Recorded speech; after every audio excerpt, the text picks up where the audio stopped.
이제 일괄공제와 별도로 받을 수 있는 게 배우자 상속공제입니다. 이 배우자 상속공제가 굉장히 금액이 큰데요. 이건 기본적으로 돌아가신 분의 유산을요.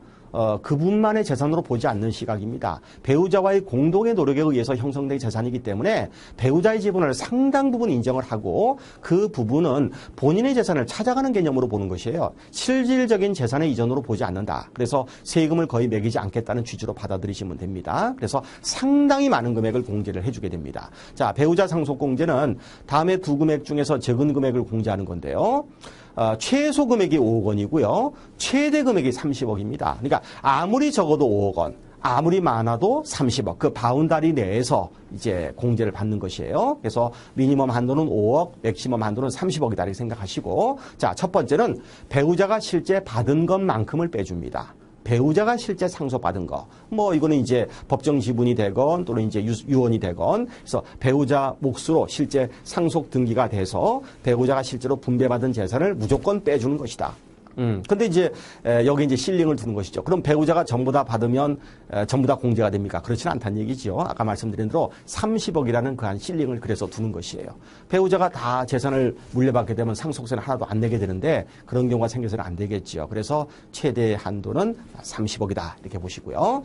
실제 받은 재산을 공제를 하지만 두 번째는 이제 이 자체 안에서 또 실링을 두는 겁니다. 민법상의 법정 상속 지분에서 상속 재산에 가산한 증여재산 중 배우자에게 증여한 재산에 대한 과표, 요거를 뺀 금액을 이제 한도로 하는 것이에요. 조금 복잡한데요.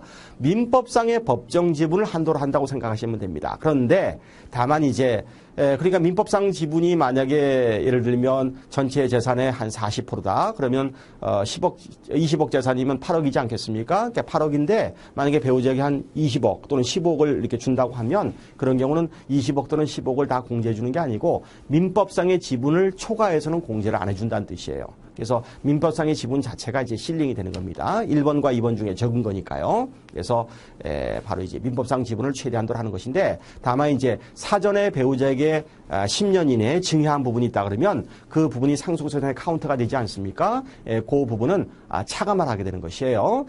상속재산에 포함된 증여재산 중에서 배우자에게 증여한 재산에 대한 과표. 그러니까 과표라는 것은 사전에 배우자에게 증여한 거를 다 빼는 게 아니고 거기서 배우자에 대한 증여재산 공제에 6억 원을 뺀 금액을 이제 차감하게 되는 것입니다. 요거는 개념 자체가 배우자가 미리 증여를 받았지 않습니까? 그러면 이 부분에 대해서는 비록 이것이 상속재산에 포함은 됐지만 상속재산에 포함이 됐어요. 하지만 이 부분에 대해서는 또 다시 한번 배우자 지분을 쳐주면 안 되는 것이죠. 이미 가져간 거기 때문에 지분을 안 쳐주겠다는 그런 취지로 이해하시면 돼요. 그래서 법정 지분에서 그 미리 준 거, 그거는 이제 차감을 해야 된다. 그래서 1번과 2번 중에서 이제 적은 금액이 이제 한도가 되는 것입니다.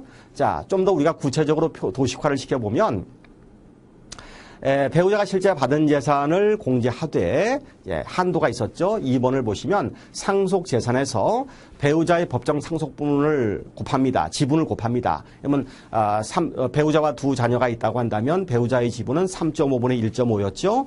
그래서 전체 상속재산에서 3.5분의 1.5를 곱한 금액에서 아까 말씀드린 대로 배우자가 이미 가져간 거 10년 이내에 증여받은 거 그거는 이제 빼가지고 한도를 계산한다. 이미 배우자가 가져갔기 때문에 이제 이 배우자 지분 또 지금 이 상속회사라면서 또 배우자 지분을 쳐줄 수는 없는 노릇 아니겠어요? 그래서 그 부분은 이제 뺀 금액을 이제 한도로 한다는 뜻이에요. 그래서 1번과 2번 중에서 적은 금액을 이제 기본적으로 공제를 하게 되는 겁니다.